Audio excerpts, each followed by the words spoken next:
মুসা আলাইহিস সালাম বললেন, মুহাম্মদ, আমি চাইলাম আদিলকে কে খুন করেছে আপনি খুনি সন্ত্রাসীর নাম বলবেন। গরু কোরবানি কথা বললেন কেন, কারণ কি? আমি চাইলাম খুনি সন্ত্রাসীর নাম বলবেন, কিন্তু নাম তো আপনি বললেন না।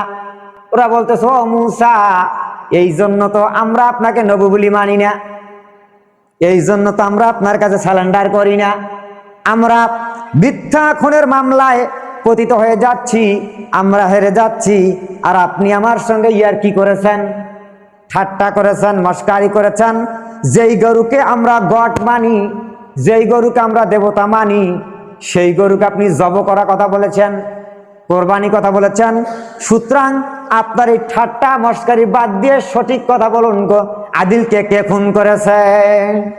তো আজকে আমি আপনাদের সামনে কোরআনে কারিম থেকে সূরা আল বাকারার ৬৭ নম্বর আয়াতে কারিম থেকে নিয়ে এসেছি। দেখি কতদূর যাইতে পারি। বাকারা মানেই কিন্তু গরু, আর এই গরুই কিন্তু কাল জব হয়েছে। আর এই গোটাল কোরআনে কারিমের মধ্যে সবচেয়ে বড় সূরা হচ্ছে কি? বাকারা। ঐতিহাসিক মুফাসসিরগণ বলেছেন, সূরা আল বাকারা পৃথিবীর যত প্রকার আছে ফাঁকড়া সব এইখানে। তো যাক, আমরা কি করি, এই সূরা বাকারা থেকে আলোচনা করবো ইনশাআল্লাহ। আরেকবার শুকরিয়া আদায় করি, বলি আলহামদুলিল্লাহ। আচ্ছা, তো গত অনেক কয়েক জুমা আলোচনা চালাচ্ছি। অনেক কয়েক জুমা আলোচনার শুরুতেই যে আমরা আল্লাহ পাকের কাছে শুকরিয়া আদায় করি, আলহামদুলিল্লাহ, সুবহানাল্লাহ। তো গত অনেক কয়েক জুমার থেকে বা অনেক কয়েক জুমার তুলনায় আজকের জুমায় আলহামদুলিল্লাহ অতটা হয় নাই। কেন হয় নাই? এখানে দুটি কথা বলবো। শুকরিয়াটা ওইরকম হয় নাই যে এই তো মাত্র গতকালকেই, আজকেও এমন লোক আছে, আজকেও কিন্তু কোরবানি করবে না, আজকেও জবজাহাত করবে। তো কালকেও গরু জব করেছি, গোস্ত খেয়েছি। তো এই গরুর গোস্ত এবং গরু এটা ছোট্ট জিনিস মনে করেন না। এই গরুর বিশেষ একটা অঙ্গ আছে। এই অঙ্গটা যারা অরিজিনাল হিন্দু কারা? হিন্দুদের মধ্যে দুটি ভাগ আছে, কথা বলবেন না। একটা আছে সনাতন ধর্ম, একটা আছে মেলাচ্ছ। আমি দুটেই যাচাই করেছি। তো যেই সমস্ত হিন্দু অমুসলিমরা ইসলাম কবুল করে, এরা কিন্তু সনাতন ধর্ম থেকে ইসলাম কবুল করে, এরা কিন্তু ইসলাম সম্পর্কে যাচাই বাছাই করে। আর যারা মেলাচ্ছ, এরা কিন্তু গুগলের ভিতর বহু ভেজাল আছে। তো এই গরুর বিশেষ একটা অঙ্গ ছাড়া ওদের অরিজিনাল পূজা হয় না। সেই গরুকে তারা দেবতা বলি মানে। ওরা কিন্তু দেবতা বলি মানে, গড, ঈশ্বর, পরমেশ্বর, ভগবান এরকম মানে, দেবতা বলি মানে। তো সেই গরুকে আমরা কালকে ফালায় দিয়ে, বুকের ওপর পাড়া দিয়ে জব করে গোস্ত খেয়েছি, তাহলে আমরা কত বড় দেবতা? তাহলে এই জন্য সেই গোস্ত খাওয়ার জন্য, সেই গোস্ত যেহেতু খেয়েছি, তাহলে মুখ দিয়ে শুকরিয়া দেওয়া হবে কার? একমাত্র আল্লাহ পাকের। আরেকবার বলি আলহামদুলিল্লাহ। তা দেখেন, তাহলে ওরা গরু কি বলি মানে? দেবতা বলি মানে। সেই দেবতাকে আমরা জব করে দিছি। তা আজকে আলোচনা হবে যে যারা নবীর হুকুম, আল্লাহর হুকুম মানতে গিয়ে এই গরু কোরবানি থেকে কি উপকার পেয়েছে, কি লাভ পেয়েছে, আর যারা নবীর হুকুম, আল্লাহর হুকুম না মানতে গিয়ে গরুর পূজা করতে গিয়ে ওরা কি গরু থেকে উপকার পেয়েছে, এই বিষয়ে আলোচনা হবে। সূরা বাকারা মানে গরু। আর যখন এখানে শব্দ হবে তুন, বাকারা তুন, তখন ওটা দাঁড়াবে গাভী। তুন শব্দ হলে কি? গাভী। আর বাকারা মানে গরু। হতে পারে গরুটা দামুড়, বড় ধরনের, দামড়া, আড়িয়া, বাঙালি, গাই, যে যাই বলেন, বাকারা মানে এই ধরনের। আর যখন তুন শব্দ লাগবে তখন ওটা হবে শুধু এক বচন, একতন্ত্র, গাভী। তো এই গরুকে কেন্দ্র করে এই সূরাটা আল্লাহ পাক নাজিল করেছেন। ওই যে বললাম বনি ইসরাইলের মধ্যে যে বাকারা যত প্রকার ফেকড়া। তো এখানে আল্লাহ পাক যখন এই সূরাটা নাজিল করলেন এই গরু মার্কা দিয়ে, তো বনি ইসরাইলের একটা লোক ছিলেন, মিডিয়াম সংসারের লোক, ছোট্ট একটা ছেলে ছিল এরকম বয়সের। তো ওনাকে বলছে যে, বাবা, আমি যখন মারা যাব আমি তো মারা যাব, তো তুমি থাকবে আমার ছেলে একটা, আমি তোমাকে 3টে ওসিয়ত করে যাব। এই 3টে ওসিয়ত যদি তুমি মানো তাহলে তোমার এই জীবন ধন্য হবে। সুবহানাল্লাহ। বাপের ওসিয়ত, কিন্তু মনে রাখেন বাপের ওসিয়ত। ছেলে বলছেন বলো কি ওসিয়ত? 1 নম্বর ওসিয়ত হচ্ছে মানুষের সম্পদ দেখে লোভ করবে না, 1 নাম্বার বাপের আদেশ। 2 নাম্বার, এই যে তোমাকে আমি কিছু জমি টাকা পয়সা দিতে পারি নাই, এই ছোট্ট একটা দামুর গরু দিলাম, এই গরুটাকে লালন পালন করবে, পুষবে, এই গরুটা একদিন তোমার ভাগ্য পরিবর্তন করে দিবে। সুবহানাল্লাহ। কে বলছেন? বাপ বলছেন। 3 নাম্বার, এই বনি ইসরায়েল রাজ্যের মধ্যে মূসা আলাইহিস সালাম নামে একজন নবী আসবে, এই নবীর হুকুম আহকাম অনুসরণ করবে। এই 3টে ওসিয়ত। ছেলে বলছেন ঠিক আছে। এই কথাবার্তা বলে বাপ ইন্তেকাল করলেন। মা কিন্তু বাইসে ছিলেন, মা বেঁচে ছিলেন। মা বেঁচে থাকার পরে গরু নিয়ে আর একটা ইতিহাস ঘটনা ঘটেছে আরেকদিকে, আর বাপের 3 ওসিয়ত নিয়ে গরু নিয়ে ঘটনা ঘটেছে আরেকদিকে। এখানে 2টে ফাঁকড়া হয়েছে। ওই যে বললাম বাঁকড়া, যত প্রকার ফ্যাকড়া এখানে আছে। তো আর ওইটা গেল আরেক গ্রামে। আর পার্শ্ববর্তী একটা ডিস্ট্রিক্ট বনি ইসরাইলের, ওই ডিস্ট্রিক্টের মধ্যে এক আদিল নামে একটা লোক ছিলেন। কেউ বলেছেন আদিল, কেউ বলেছেন আমিল। তো ওরা ছিলেন 2 ভাই। তো আদিলের নাম পেয়েছি অনেক কয়টা তাফসির ঘাটার পরে, বাকি 1 ভাইয়ের নাম আমি পাই নাই। তো আদিলের ছিলেন একটা কন্যা সন্তান, মেয়ে, আর বাকি ওর ভাইটার একটা ছিলেন ছেলে সন্তান। তো আদিলের অনেক সম্পদ ছিল, টাকা টাকা পয়সা, বাড়ি গাড়ি অনেকগুলো ছিল। এই ভাইটা রেখে দিয়েছেন চাচা, ছোট ভাই, সম্পদ বাপে যেটা বেঁচে রেখে দিয়েছে। তার বড় ভাইয়ের সম্পদ রাখতে পারে নাই, তার একটা মাত্র ছেলে। তো এর যে সম্পদ আছে, এর কিন্তু ওই পাড়া প্রতিবেশীর গ্রামে গঞ্জের ভাগিসাগির সঙ্গে কাজিয়া, ঝগড়া, দ্বন্দ্ব, কাটকার, মারমার, হিংসা এগুলো লেগেই আছেন। কারণ সম্পদ আছে, এর কিন্তু বেটা নাই, এই জন্য হুজ্জাতি লেগেই থাকে। তো আর চাচা, তো আর বড় ভাইয়ের ছেলে, এনাকে এসে বলছেন চাচা আপনার তো ছেলে নাই, তো আপনি মাইন্ড করেন না, আপনার তো ছেলে নাই, আপনার মেয়ে একটা, তা আপনার ভাগী গোষ্ঠীর মধ্যে মারামারি, জমি নিয়ে দ্বন্দ্ব, আপনাকে দেখতে পারে না, তা আমি একটা আপনাকে ভালো উপদেশ দেব, মানবেন? বলছেন কি বলো? তো ভাতিজা বলছে চাচা সেটা হচ্ছে যে আপনার ছেলে যেহেতু নাই, তা আপনার মেয়েটাকে দিয়ে আমার বিয়ে দেন, আপনার কন্যা সন্তানটাকে দিয়ে আমাকে শাদি করে দেন, তাহলে ভাইয়ের ছেলে ভাতিজা বিয়ে হয়ে যাওয়ার পর হব জামাই, আরেকদিকে ছেলে, ছেলের মতো কাজ করব। কোনো মিয়া আপনার সামনে চোখ রাঙ্গায়া কথা বলতে পারবে না, আমি থাকবো পাশে। তো চাচা বললেন যে ভাতিজা স্বপ্ন সত্য। চাচা বলছে ভাতিজা স্বপ্নটা সত্য, বাস্তব অবাস্তব। তুমি যেটা বলছো এটা স্বপ্ন, এটা কখনো সম্ভব হবে না। আরে বেটা তোর বাপের সম্পদ তোড়ে গেছে, আমার তো সম্পদ আছে। তো আমার যেরকম সম্পদ আছে এইরকম সম্পদওয়ালা পরিবারের ছেলের সঙ্গে আমার মেয়ের কি দেব? বিয়ে দেব। চিন্তা করছেন? তখন ভাতিজা বলতেছে চাচা ভালো হইবে, কথাটা শোনেন।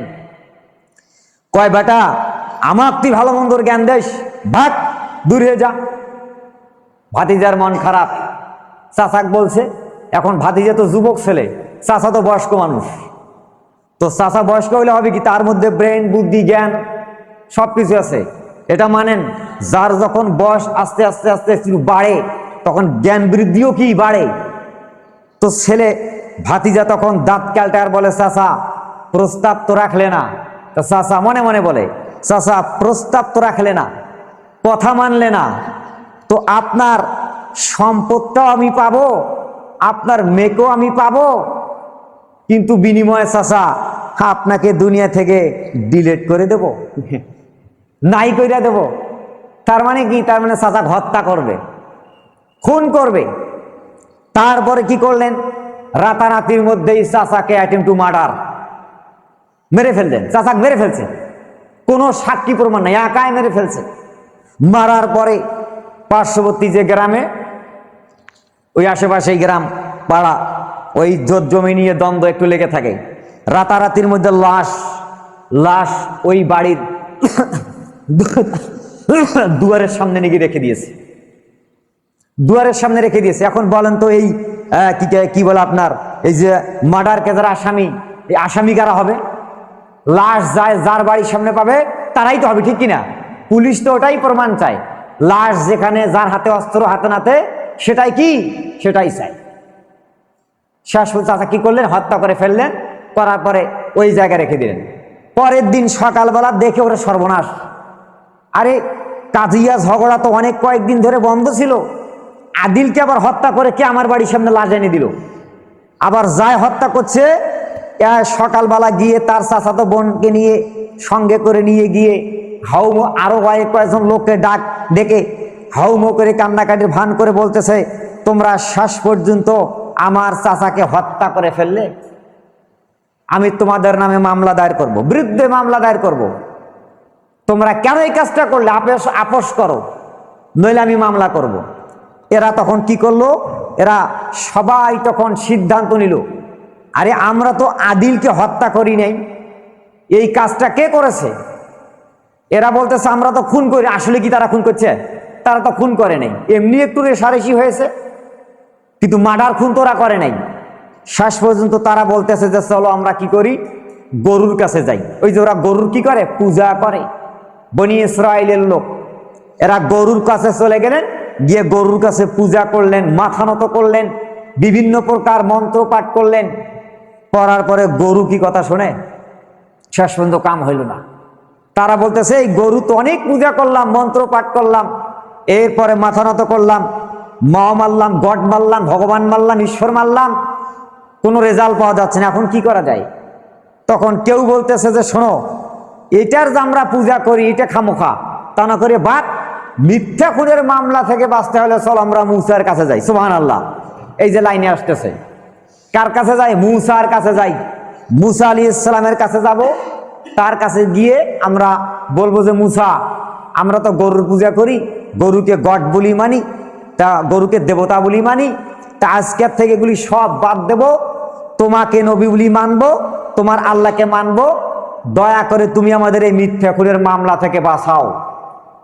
মুসা আলাইহিস সালাম সব শুনলেন, শোনা পরে বলছেন কি ব্যাপার? ব্যাপার হচ্ছে আদিলকে হত্যা করেছে কে?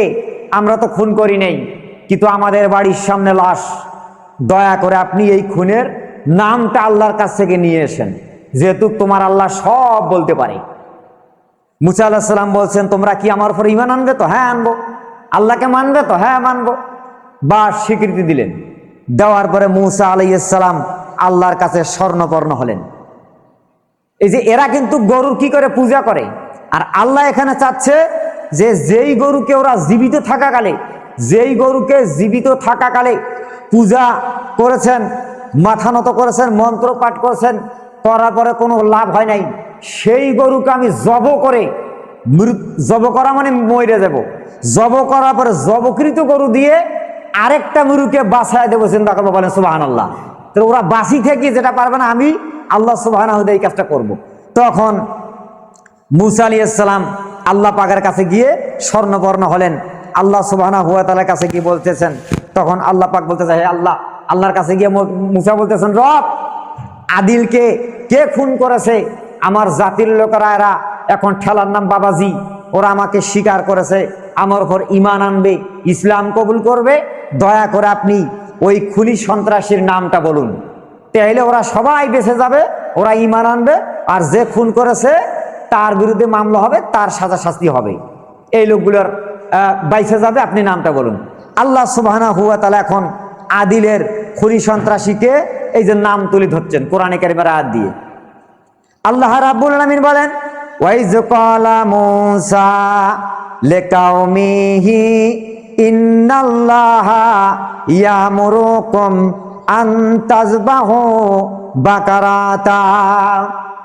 আল্লাহ রাব্বুল আলামিন মূসা আলাইহিস সালামকে বললেন, ও মূসা, তুমি তোমার জাতির লোকের কাছে গিয়ে বর্ণনা করো, জাতির লোকদের কাছে গিয়ে বলো আল্লাহ সুবহানাহু ওয়া তাআলা তোমাদেরকে একটা আনতাজবাহু বাকারাতা, আল্লাহ রাব্বুল আলামিন তোমাকে একটা গরু জব করতে বলেছে। বলেন সুবহানাল্লাহ। গরু কোরবানি করতে বলেছে, তোমাকে গরু জবাই করতে বলেছে, তোমাকে গরু কোরবানি করতে বলেছে। মুসা আলাইহিস সালাম বললেন, মহান রব, আমি চাইলাম আদিলকে কে খুন করেছে আপনি খুনি সন্ত্রাসীর নাম বলবেন, কিন্তু নাম না বলে আপনি গরু জবাই করার কথা বললেন কেন? কারণ কি? গরু কোরবানি কথা বললেন কেন? কারণ কি? আমি চাইলাম খুনি সন্ত্রাসীর নাম বলবেন, কিন্তু নাম তো আপনি বললেন না, গরু জবাই করার কথা বললেন কেন? তাহলে কি এই রক্তর মাধ্যম থেকে আদিল খুনির নাম বাইর হবে? আল্লাহ রাব্বুল আলামিন মুসা আলাইহিস সালামকে বললেন, মুসা রে, না না না, রক্তর মধ্যে নাম বাইর হবে না। তখন মুসা আলাইহিস সালাম বলছেন, মহান রব, তাহলে কেন আপনি গরু জবাই করার কথা বললেন? এই কথা যখন আমি যখন ওদের সামনে যখন বর্ণনা করব, তখন ওরা তো আমার সঙ্গে টিটকারি করবে, ইয়ার কি করবে, মস্কারি করবে।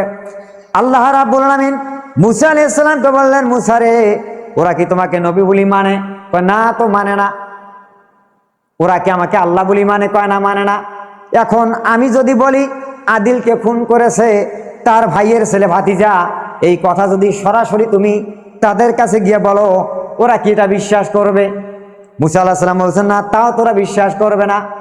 আল্লাহ বলতেছেন, ও মুসা, এই জন্য আমি গরু জবাই করার কথা বললাম। গরুটা যখন জবাই করবে, ওই গরুর রান দিয়ে মৃত ব্যক্তি আদিলকে একটা এরকম করে আঘাত করবে, সঙ্গে সঙ্গে ওই মরা মানুষটা জীবিত হয়ে বলে দিবে তাকে কে খুন করেছে। বলেন সুবহানাল্লাহ। আন্তাজ বাহু বাকারাতা, বাকারাতা ওয়াতুন মানে গাভী, ওই গরুর রান দিয়ে একটা আঘাত করবে, তখন ওই জীবিত হয়ে বলে দিবে আমাকে, এই যে আমার ভাইয়ের ছেলে ভাতিজা খুন করছি, তোমার এখানে কোনো দোষ থাকবে না। মুসা আলাইহিস সালাম এই সংবাদ নিলেন, নেওয়ার পর জাতির সামনে গেলেন। যখন জাতির সামনে গেলেন, যাওয়ার পর সবাই বলতেছে, মুসা, তুমি কি আদিল খুনির নামটা নিয়ে এসেছো? মুসা আলাইহিস সালাম বলছে, হ্যাঁ, নিয়ে এসেছি। তখন বলতেছে, মুসা, জলদি করে বলো কে খুন করেছে, নামটা তাড়াতাড়ি বলো। তখন মুসা আলাইহিস সালামকে আল্লাহ পাক যে কথাটা বলেছেন ওই কথাটাই বলছেন। মুসা আলাইহিস সালাম বলছেন, লিকাউমিহি ইন্নাল্লাহা ইয়ামুরুকুম আন তাযবাহু বাকারাতা। মুসা আলাইহিস সালাম বললেন, আমার জাতিরা, আমার কওমের লোকেরা, আল্লাহ রাব্বুল আলামিন তোমাকে একটা গাভী কোরবানি করতে বলেছে, গাভী কোরবানি করতে বলেছে। ওরা বলতেছে, ক্বালু আতাত্তাখিজুনা হুজুয়া, ওরা বলতেছে, ও মুসা, এই জন্য তো আমরা আপনাকে নবী বলি মানি না, এই জন্য তো আমরা আপনার কাছে সারেন্ডার করি না, আমরা মিথ্যা খুনের মামলায় পতিত হয়ে যাচ্ছি, আমরা হেরে যাচ্ছি, আর আপনি আমার সঙ্গে ইয়ার্কি করেছেন, ঠাট্টা করেছেন, মস্কারি করেছেন। যেই গরুকে আমরা গড মানি, যেই গরুকে আমরা দেবতা মানি, সেই গরুকে আপনি জবাই করার কথা বলেছেন, কোরবানি কথা বলেছেন। সুতরাং আপনার এই ঠাট্টা মস্কারি বাদ দিয়ে সঠিক কথা বলুন, আদিলকে কে খুন করেছে? মুসা আলাইহিস সালাম বলছেন যে, না, আমি কেন তোমার সঙ্গে ঠাট্টা করব? আরে আল্লাহ যেটা বলেছে সেটাই বলছি। নবী পয়গম্বররা কোনোদিন জাতির সঙ্গে, কওমের সঙ্গে ঠাট্টা ইয়ারকি মস্কারি করে না। তা বলতেছ না, আমরা তো গাভীকে দেবতা বলি মানি, গড মানি, কেন আপনি গাভী জবাই করার কথা বলছেন? কেন আপনি গরু কোরবানির কথা বলছেন? আমরা আপনার কাছে ভালো না গিয়ে আইলাম, নাম বলবেন, ইসলাম কবুল করব, আপনি তো ফেকড়া বাঁধাচ্ছেন। শেষ পর্যন্ত মুসা আলাইহিস সালাম আল্লাহর কাছে আরজুমেন্ট পেশ করলেন, ক্বালা আউযু বিল্লাহি আন আকুনা মিনাজ জাহিলিন। মুসা আলাইহিস সালাম বলেছেন, মহান রব, এই সমস্ত জাহেল, মূর্খ, বশত এদের যারা আমাকে অপবাদ দেছে, এই অপবাদের থেকে আমি আপনার কাছে আশ্রয় চাই, পানা চাই। বলেন সুবহানাল্লাহ। আপনি আমাকে হেফাজত করুন। এরা তো আমাকে বিশ্বাস করে না, আল্লাহ, এখন আমি কি করব? আল্লাহ বলতেছে, তুমি চুপ থাকো, ঠালার নাম বাবাজি, ওরা আবার তোমার কাছে আসবে।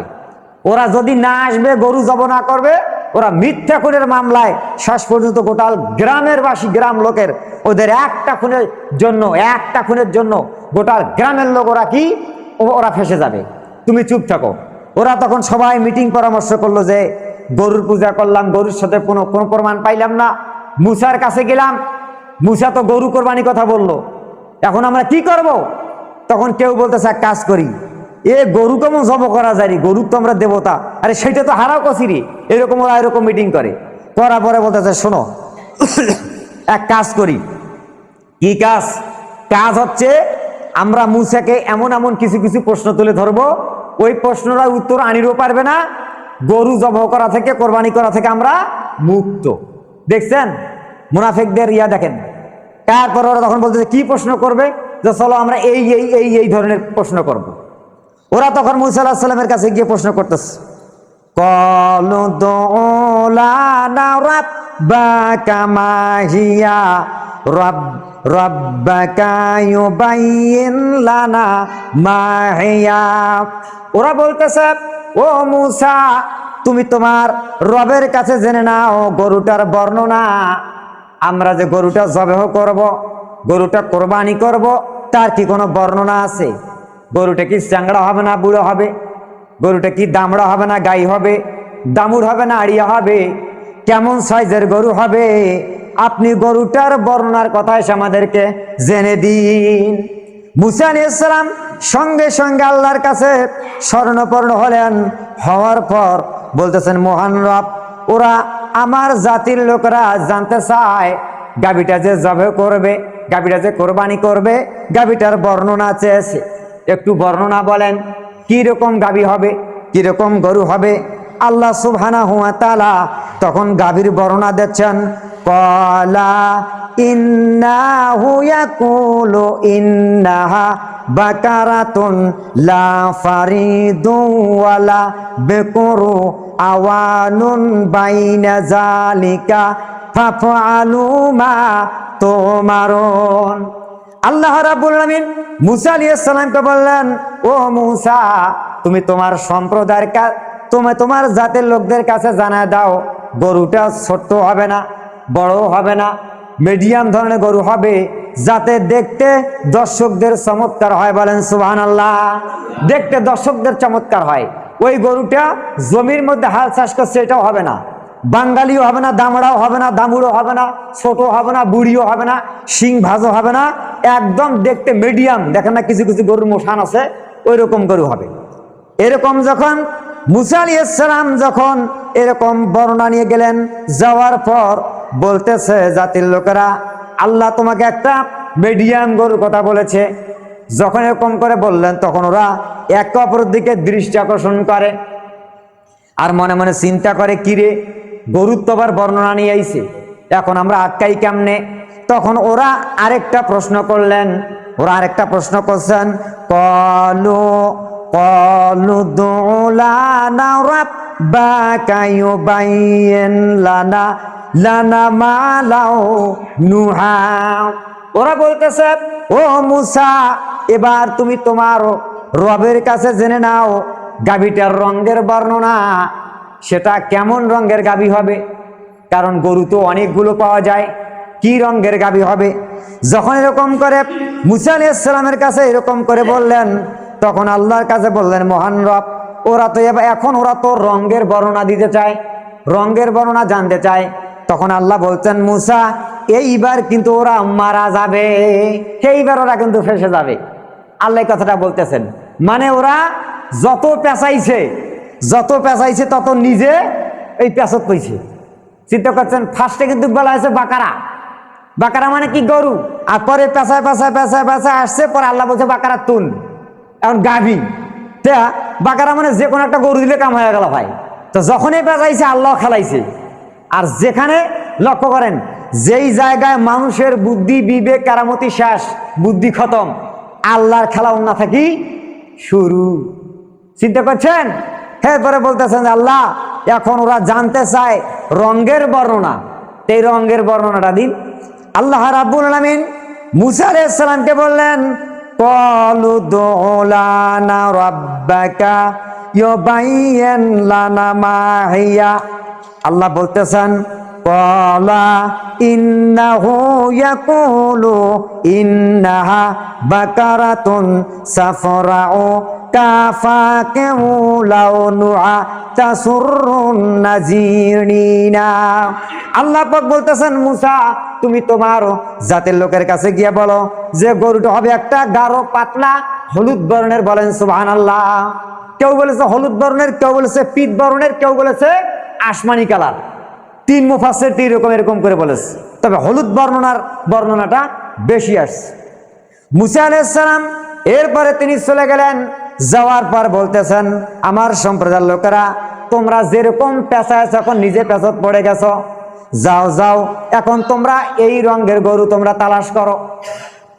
যদি তোমরা এই রঙের গরু এখন তালাশ না করে যে কোনো একটা গরু কোরবানি করো, কিন্তু এটা কাম হবে না, কারণ তোমরা যেটা চেয়েছো আল্লাহ সেটা তোমার বর্ণনা দিয়েছে।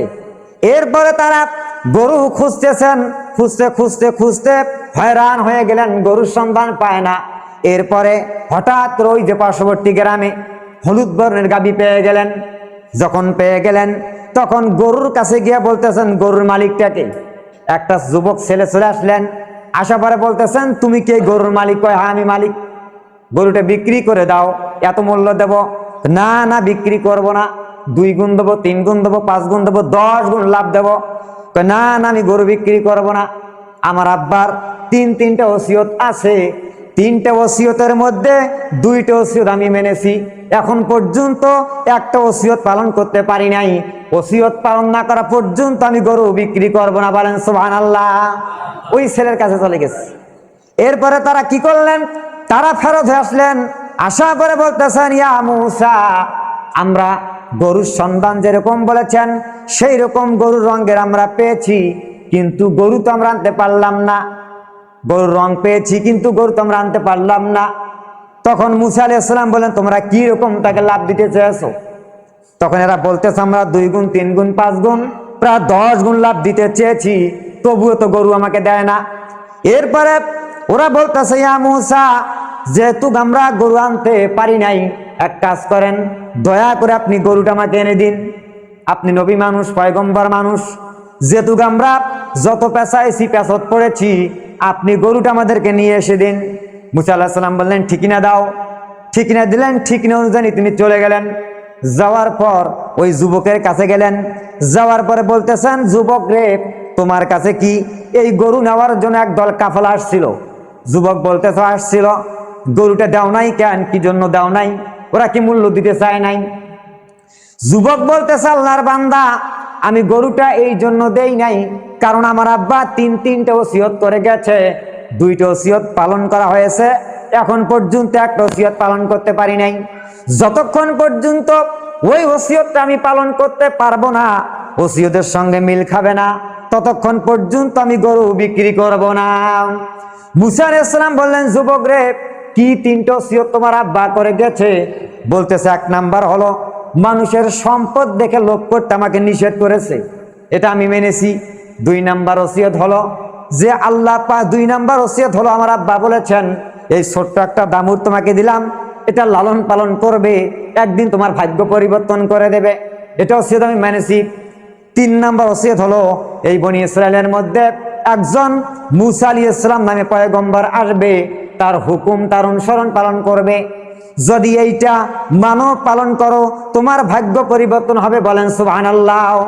ছেলে বলতেছেন, আল্লাহর বান্দা, আমি 2টা পালন করেছি, এখন পর্যন্ত বনি ইসরায়েলের নবী মুসা কালিমুল্লাহ, আমি তো তার সঙ্গে সাক্ষাৎ পাইলাম না।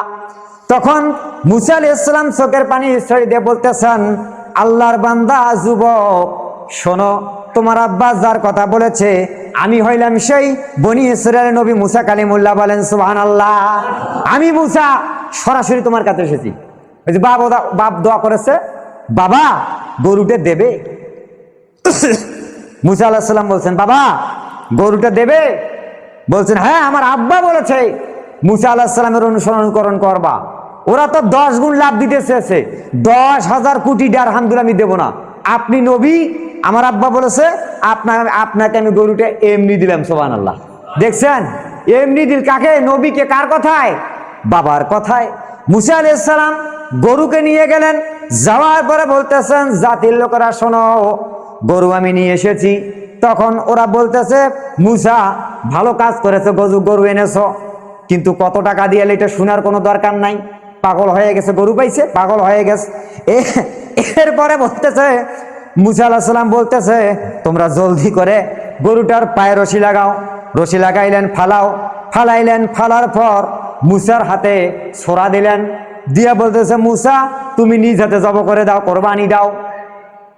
মুসা আলাইহিস সালাম গরুটাকে কোরবানি করলেন, করার পর চামড়া খালালেন, খালার পরে চামড়াটা দুটো এক জায়গায় রেখে দিলেন। দেওয়ার পর ওরা তাড়াহুড়া করে বলতেছে, ও মুসা জলদি করে বলো গরুর কোন জায়গার রান আমরা নেব, কোন রান দিয়ে আদিলকে এরকম করে আঘাত করব। মুসা আলাইহিস সালাম বললেন, জাতের লোকেরা দাঁড়াও, একটু দাঁড়াও, রান পরে হবে, আগে চামড়া কোথা রাখছো? বলছে চামড়া ওদিকে, চামড়া খান নিয়ে আগে আসো। জাতির লোকেরা বললো, মুসা চামড়ার সঙ্গে সম্পর্ক কি? আমাদের তো গোস্তর দরকার, গোস্তর সঙ্গে তো আমাদের সম্পর্ক, চামড়ার সাথে কোনো কানেক্ট নাই। মুসা বলতেছে চামড়ার তো প্রয়োজন আছে। তখন চামড়া নিয়ে আসলেন, আসার পর বলতেছেন জাতির লোকেরা, চামড়া খান তোমরা এই জায়গার মধ্যে বিছাইলেন। বিছার পরে বলতেছে জাতির লোকেরা, শোনো, তোমাদের এখানে বনি ইসরাইলের কত জামাত মিলে, কত বাড়ি মিলে একটা জামাত, বলতেছে এই গ্রামটা গোটা নামাজ জামাত। বলতেছে তোমরা এখন সবাই এই চামড়ার মধ্যে, তোমাদের বাড়ির মধ্যে যার যার যতটুকু স্বর্ণ আছে, মুদ্রা আছে, টাকা আছে, পয়সা আছে, সব আজাড় করে দিয়ে চামড়ার মধ্যে দিতে হবে। যদি তোমরা কেউ না দাও, কৃপণগিরি করো, ওই গোস্ত দিয়ে আঘাত করো, যতই আদিল কিন্তু জীবিত হবে না। এরা তখন মহাপেশত পড়ে গেল, সর্ব এখন কি করবো রে? তখন বাড়ি থেকে তারা সবাই স্বর্ণ, মুদ্রা, অলংকার, হীরা, মানি, মুক্তা যত প্রকার আছে সব আনি চামড়ার উপর ঢাললেন। মুসা আলাইহিস সালাম এইদিকে চেয়ারের মধ্যে বসে আছে, ঢালতে ঢালতে ঢালতে এমন পাহাড়ের মতন হয়ে গেল, ওই দিকে দেখা যায় না, এরকম তাফসিরের মধ্যে আসছে। এরপরে মুসা আলাইহিস সালাম কি করলেন, ওইটা পোটলা করে আরো অন্য ধরনের কোনো কাপড় আড়াল দিয়ে পোটলা করে এই গোটাল স্বর্ণ, হীরামণি, মুক্তা এই চামড়া সহকারে ওই যে তার ছেলে হাতে দিলেন। বলেন সুবহানাল্লাহ। তাহলে 10 গুণ বেশি লাভ বেশি ছিল নেলা চামড়া ভর্তি সোনা বেশি, কোনটা লাভ বেশি? চামড়া সোনা বেশি লাভ বেল। তাহলে বাপের কথাকে খাটিল না খাটিল? কিন্তু বাপ বলেছে এই গরুকে লালন পালন করবে, লোভ করবে না, আন্দাজে বিক্রি করবে না।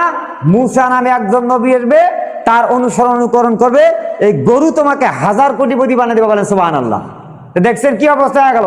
সকল শেষ পর্যন্ত তারা এখন যখন স্বর্ণ মুদ্রা সবকিছু দিলেন, দেওয়ার পরে তারপরে ওরা ওই গরুর রান দিয়ে আঘাত করলেন, সঙ্গে সঙ্গে কি করলেন, আদিল জীবিত হয়ে গেল।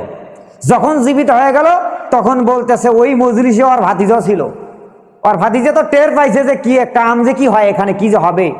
মুসা তো বলতেছে যে এই গরু নাকি গোস্ত দিয়ে আঘাত করলে নাকি সে জীবিত হয়ে বলে দেবে। বিশ্বাস করছে 1 গুণ, অবিশ্বাস করছে 16 গুণ। শেষ পর্যন্ত তিনি আছেন, আদিল সঙ্গে সঙ্গে জীবিত হয়ে গেলেন। হওয়ার পরে বলতেছে, আদিল বলো তো তোমাকে কে খুন করেছে? আদিল সঙ্গে সঙ্গে বলতেছেন, আমার সম্পত্তির লোভে, আমার মেয়ের লোভে, সম্পত্তির লোভে আমার ওই যে আমার ভাতিজা আমাকে খুন করেছে। যখন প্রকাশ পেয়ে গেলেন, দলিল পেয়ে গেলেন, তখন আল্লাহ বলতেছেন, ইজা কাতালতুম নাফসা ফাদ্দাওয়ারাতুম, যে শেষ পর্যন্ত হত্যার বদল হত্যা আইন দিয়ে তাকেও হত্যা করা হয়ে গেল। এই যে বিচার হয়ে গেল। এখন এই শেষ পর্যন্ত বনি ইসরাইল কি করলেন, এই গরুর পূজা আচরণ, তারপরে গরুকে মারা, সবকিছু বাদ দিয়ে ওরা শেষ পর্যন্ত ওরা কি করলেন, মুসা আলাইহিস সালামের প্রতি ঈমান আনলেন, আল্লাহর প্রতি ঈমান আনলেন, তাওরাতের প্রতি ঈমান আনলেন। বলে সুবহানাল্লাহ। তাহলে আল্লাহ এটা প্রমাণ করতে চাইলেন, আল্লাহ এটা প্রমাণ করলেন। মুসা আলাইহিস সালামও ব্যাখ্যা করে বুঝাইলেন যে শোনো, তোমরা গরুরকে পূজা করো, মানো, কিন্তু জীবিত থাকাকালে গরুর কাছে কোনো আনসার পাও নাই। গরু তো জীবিত ছিল, গরুকে বিভিন্ন ধরনের জিনিস খাওয়াইছো, পূজা করেছো, দেবতা মানছো, কিন্তু কোনো রেজাল্ট পাও নাই। আর আল্লাহ, ওই আল্লাহকে মানার কারণে ওই গরু জব করে দিয়ে, ওই গরুকে কোরবানি দিয়ে, ওই কোরবানি গরু দিয়েই তোমাদের প্রমাণ করেছে। বলেন সুবহানাল্লাহ। তোমাকে বাঁচাইছে। এর নাম হচ্ছে আল্লাহ, এর নাম হচ্ছে রব। তো বনি ইসরাইলের কোরবানি ছিলেন এরকম। শেষ পর্যন্ত ওরা কি করলেন, ইসলাম কবুল করলেন। তাহলে আল্লাহ এটা প্রমাণ করতে চেয়েছে, আল্লাহ প্রমাণ করেছেন যে আমি আল্লাহ, আমি যেটা করব সেটাই একমাত্র। শেষ পর্যন্ত তারা ইসলাম কবুল করলেন, আল্লাহকে মানলেন। তাহলে কোরবানি, এই যে কোরবানিগুলো এই যে ধাপে ধাপে ধাপে ধাপে এভাবে আসতেছে। তাহলে এই যে কোরবানি মানে শুধু খালি যে গোস্ত আমরা খাবো, জমা করে রাখবো, এরপরে কাকো দেবো না, এই ধরনের না। কোরবানি থেকে শিক্ষা। কোরবানি তো ফরজ নয়, কত সময় বলছিলাম। কোরবানি কেউ বলেছে সুন্নাতে মুআক্কাদা, কেউ বলেছে ওয়াজিব। এই জন্য আমরা কোরবানি দিয়েছি, কিন্তু কোরবানি থেকে শিক্ষা অর্জন করতে হবে। মনের যেগুলো হিংসা আছে, মনের যেগুলো ডেমাগ আছে, মনের যেগুলা কি বলে আপনার ক্রোধ আছে, রাগ আছে, মেজাজ আছে, ওয়াল কাজিমিনা ওয়াল গায়জা ওয়াল আফিনা নাস, সবগুলো কি করতে হবে? কোরবান করতে হবে। আর এই কোরবানির আগেই কিন্তু আপনাকে সর্বপ্রথম যে কাজটা করতে হবে সেটা হচ্ছে ওয়াকিমুস সালাত ওয়া আতাউজ যাকাত। আরেক জায়গায় ফাসাল্লি রাব্বিকা ওয়ানহার, আগে নামাজ। নামাজটা আসবে আপনাদের 5 ওয়াক্ত নামাজটা ফরজ। ফাসাল্লি নামাজ, রব্বিকা ওয়ানহার, রবের নামে কোরবানি, তারপরে কোরবানি। এজন্য আগে আপনাকে কি করতে হবে? নামাজ। এই যে গতকাল কোরবানি করছি, শেষ, কোরবানি চলে গেছে, আর কোরবানি করা লাগবে না, আবার 1 বছর পর। কিন্তু 1 বছরে আপনার নাগাতার দৈনিক দিন 5 ওয়াক্ত কি করতে হবে? নামাজ আদায় করতে হবে।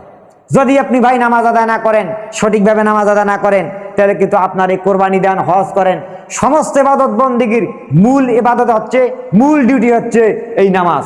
আর এই নামাজের কথা যখন আলেম ওলামারা বলে, তখন কিন্তু মানুষ বিরক্ত হয়। কিন্তু বিরক্ত হওয়ার এখানে কি? বিরক্ত হওয়ার কোনো কারণ নাই। কারণ আপনি নামাজ আদায় করবেন, আপনার লাভ। আমার কোনো, আপনি নামাজ আদায় করবেন না, আমার কোনো লাভ হবে না।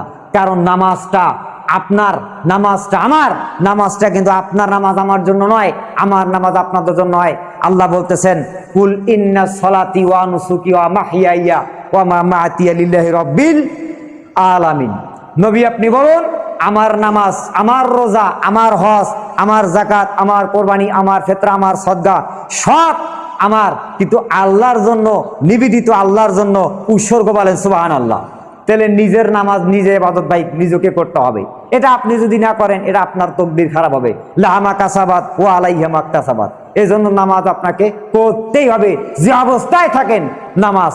এখানে আরেকটা কথা আছে, এই যে নামাজের ব্যাপারে, নামাজের ব্যাপারে যত, নামাজের ব্যাপারে হোক, কোরবানির ব্যাপারে হোক, হজের ব্যাপারে হোক, আপনার সিয়ামের ব্যাপারে হোক, যত সমস্যার সমাধান যে ওহী নিয়ে আসছে, এই কি বলে আপনার আল্লাহ পাক ওহী দিয়েছেন জিবরাইলের মাধ্যমে।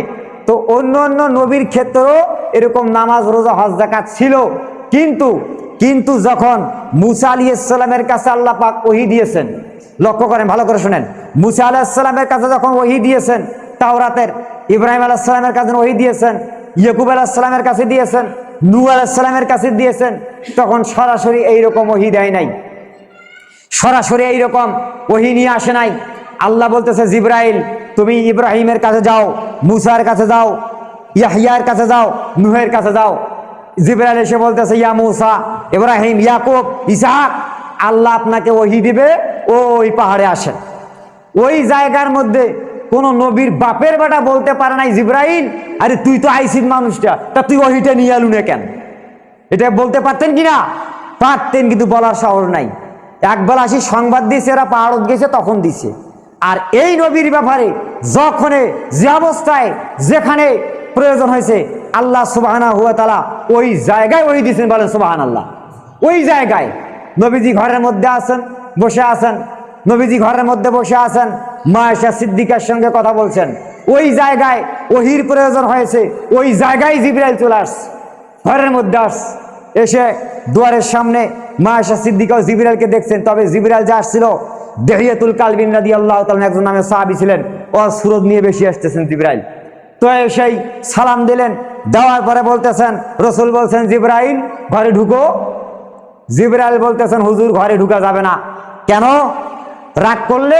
না, রাগ করি নাই, ঘরের মধ্যে নাপাক বস্তু আছে। এই কান খাড়া করে শোনেন ভাই যুবকরা, ঘরের মধ্যে কি আছে? নাপাক বস্তু আছে। রসুল বলেন, আয়েশা নাপাক বস্তু? আরে তোমার কি শরীর খারাপ হয়েছে নাকি? মা আয়েশা বলছেন, না হুজুর আমার তো শরীর খারাপ হয়নি। তাহলে নাপাক বস্তুর কথা জিবরাইল বলছে, জিবরাইল তো ঘরে ঢোকে না। এরা তখন খোঁজাখুঁজি শুরু করলেন, খুঁজতে পায় না। রসুল বললেন, জিবরাইল নাপাক বস্তু আমরা অনেকক্ষণ ধরে খোঁজাখুঁজি করলাম, কিন্তু কোথাও তো আমরা পাইলাম না। কি নাপাক বস্তু আছে আপনি বলেন? তখন জিবরাইল বলতেছেন, ইয়া রাসূলুল্লাহি নাপাক বস্তু কি আছে? আপনি আপনার নাতি হুসাইনকে গিয়ে বলেন, ছোট্ট ছেলে হুসাইনকে গিয়ে বলেন, হুসাইনের কাছে গিয়ে বললেন, নানু ভাই সত্যি করে বলো তো ঘরের মধ্যে কি কোনো কিছু লুকায় রাখছো নাকি? তখন নাতি বলতেছে, নানু ভাই ঘরের মধ্যে আমি একটা জিনিস লুকায় রাখছি। কি লুকায় রাখছো, বাইর করে দাও। হুসেন বলতেছে, নানু ভাই না না না, আমি তো বাইর করে দেব না যতক্ষণ না পর্যন্ত ওই যে আপনার সাহাবী দেহিয়াতুল কালবিন সাহাবী, এত কৃপণ মার্কা সাহাবী, ওই যে জিবরাইল, হুসেন তো জানে না জিবরাইল কৃপণ মার্কা সাহাবী, অনাবত্ত আসে কিন্তু আমার জন্য আঙ্গুর নিয়ে আসে না।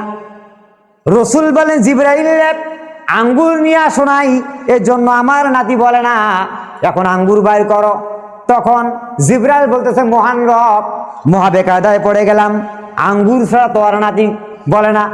আল্লাহ বলতেছেন, জিবরাইল বিসমিল্লাহ বলে ডান পকেটে হাত দাও, আমি সঙ্গে সঙ্গে এক থোকা জান্নাতের আঙ্গুর দেবো। বলেন সুবহানাল্লাহ। সময় শেষ, কিন্তু শেষ পর্যন্ত কি করলেন, আঙ্গুর যদি বাইর করে দিল, দেওয়ার পরে বলতেছে, নানু ভাই এখন বলো কি রাখছো? না ইয়া তো কৃপিন কৃপিন, আরে আবার ডবল মারাত্মক কৃপিন, আঙ্গুর আনসিবির বেকারায় না। জিবরাইল তখন আরো মহাবে কায়দায়, আল্লাহ কয় কি আমি বলে আঙ্গুর নিয়ে আইছি, আর ই বলে বেকারাই না। শেষ পর্যন্ত বলতে, শর্টকাটে বলতেছি, শেষ পর্যন্ত বলতেছেন, তা বলতেছে, নানু ভাই এখন বের করে দাও। না উনি, আমি তো বাড়ির মেজবান, উনি মেহমান, তা আমি ওনাক সঙ্গে করে নিয়ে ছাড়া আঙ্গুর খাবো না। আরে জিবরাইল তো কোনদিন খাবে না, খাওয়া কি তো জানে না, ফেরেশতা কোনদিন খায়? শেষ পর্যন্ত আল্লাহর ওই টাইম হুকুমে একটু তিনি খেয়েছিলেন, কিতাবের মধ্যে আসছে। এরপরে বলছেন, নানু ভাই এখন বার করে দেব। সেটা কি? সেটা হচ্ছে ধোকড়া দি পেঁয়াজা, দুইটা কুকুরের বাচ্চা রেখে দিয়েছিলেন। নাউজুবিল্লাহ, কুকুরের বাচ্চা। এই যে দেখেন কুকুরের ছবি, মূর্তির ছবি ঘরের মধ্যে থাকলে ওই ঘরে কি ঢোকে না? ফেরেশতা ঢোকে না।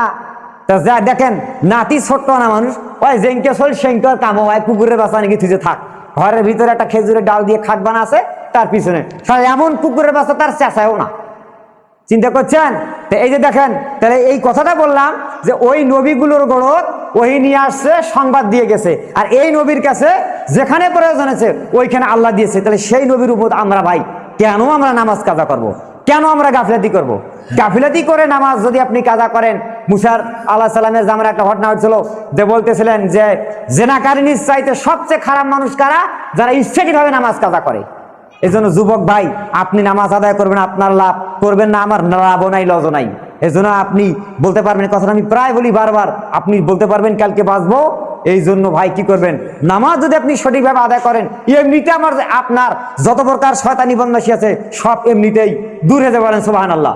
যত রকম কথাবার্তা বললাম এই কোরবানির উপর, আল্লাহ পাক আমাদের সঠিকভাবে এই যুবক যুবতী মাঝি খালাদেরকে নিয়ে একটা হাদিস পাঠ করছিলাম, পারি নাই বলতে। এরপরে সকলকে সঠিকভাবে ইবাদত করার তৌফিক দান করুন, আমিন। আল্লাহ যদি বাইসা রাখে আগামী জুমায় আবার ইনশাআল্লাহ সূরা এই কাফ থেকে শুরু করে দেব। আপনারা আগে আগে আসার কি চেষ্টা করবেন, শেষ পর্যন্ত আসলে আপনাদের লস। ওই আগে বলতেছি, আগে আসবেন, উট কোরবানির সব পাবেন এবং মূল আলোচনাটা পাবেন। পরে আসবেন, উটেরও সব পাবেন না, আবার আলোচনার এলমালও পাবেন। এই জন্য আমি আপনার কাছে আকুল আবেদন করি, আপনারা আগে আগে আসার চেষ্টা করবেন। যতটুকু এই কোরবানি উপলক্ষে কথা বললাম, আল্লাহ পাক আমাদের সঠিকভাবে ইবাদত আমল করার তৌফিক দান করুন, আমিন।